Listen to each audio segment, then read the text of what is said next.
Hoş geldin. Böyle çağır. Bak hastacığın ne yapmanı icatını. Sadece başa bir balda kadar. Tamam.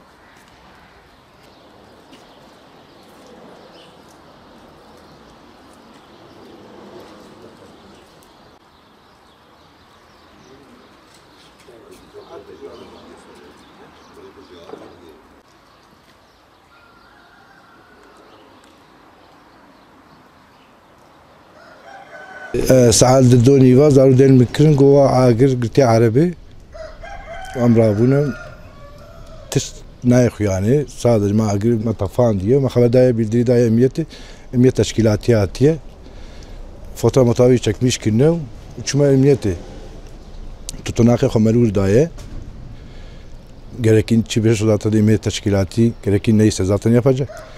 Şu anda biz de bekliyoruz. Ya kesinlikle kimseyi görmedik. Sadece gördük. Araba yanıyor. Başka bir şey yok. Kimseyi görmedik. Şube üzerinde şu anda Beşeri'de şükürler olsun kimsede sıkıntımız yok. Birisi de yani 30 yıldır Beşeri'deyim. Birisi de bir şeyim yok. Yani sıkıntımız kimsede yok. Ama kim ne yapmışsa Allah bilir, o bilir. Kafama göre desem filan kes, o dese onun günahını alsam hoş değil. Görmedik, sadece Allah bilir. Gece 2.30'da çıkmış. Yani kontaklama mı?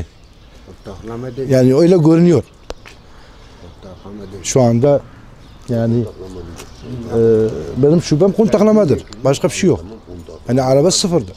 2017 model yani araba sıfır ne olacak mesela? Araba zaten 2017'de aldık. Şu anda 2019'a girdik. Tabii hepsi borç altına girdik zaten. Daha borcum var. Yani 40 milyar civarında borcum var.